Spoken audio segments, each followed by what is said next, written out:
Broadcast of 2001, Bill Cooper gets on the air and outs Alex Jones for the liar that he is. That's all. So that's the beginning of this video. Bill Cooper was disinfo and a liar by Nobi509. And it's bullshit.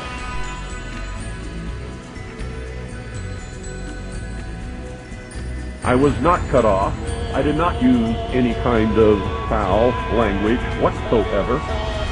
They've stepped on their dicks this time, no matter what they do.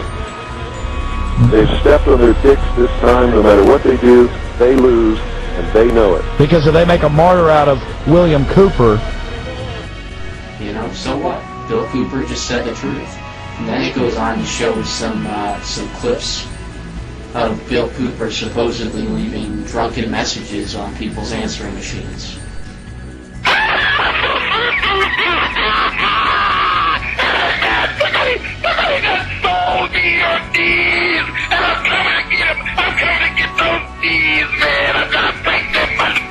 You know, there's no way that was Cooper on those answering machines or not. Now, really intoxicated, calling up Doug Dean sometime in the wee hours of the morning.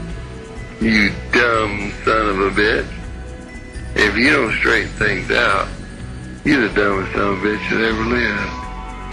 In fact, you may not even live. But what does this really prove?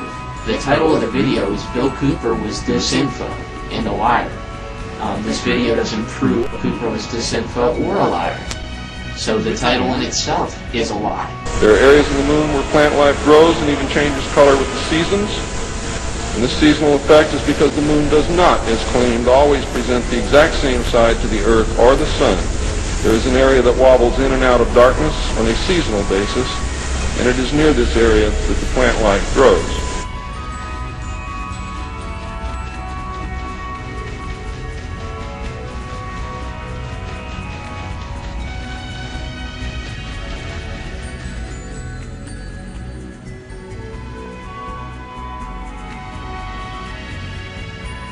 And I don't know, I mean, after a brief time talking to Cooper, he got up and started screaming and throwing shit around, and he was a lunatic in no time at all.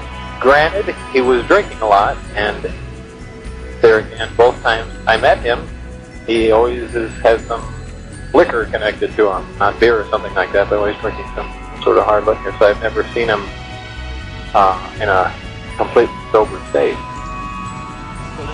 He had this stuff. I said, okay, great. This is extremely high top, above top secret stuff. Now you stashed it in a secret place, and you want to make sure that you don't ever lose it, so you give Bob one copy, and surely you ran off some other copies, stashed them off Grandma's house in Louisiana or someplace. You put them in a safe place. Well, I'd rather not talk about that, okay? All right. The set that you had, Bill, you've got them somewhere. I need to know, because if you're telling the world about it, when are you going to show it? He says, well, that's the problem.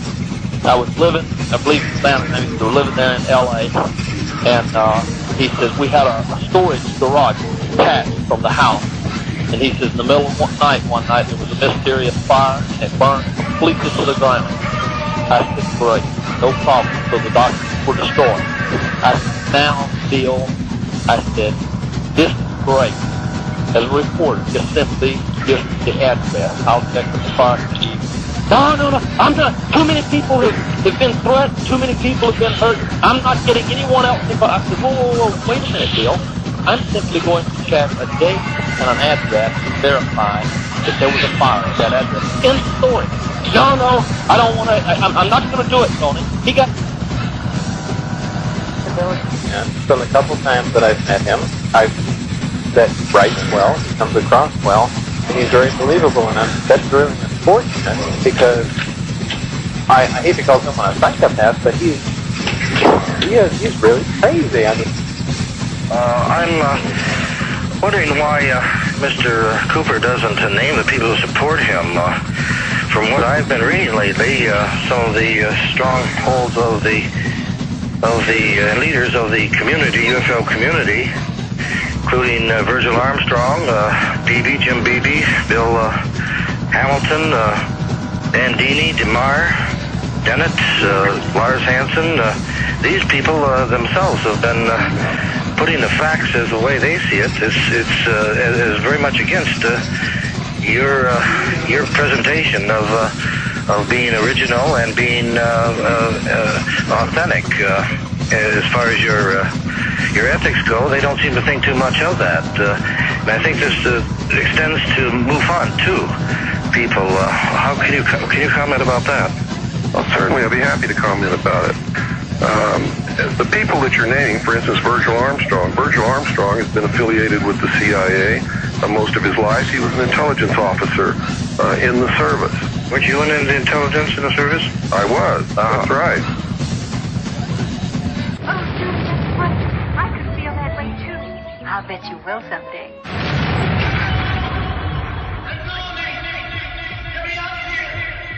The worship of knowledge is Satanism.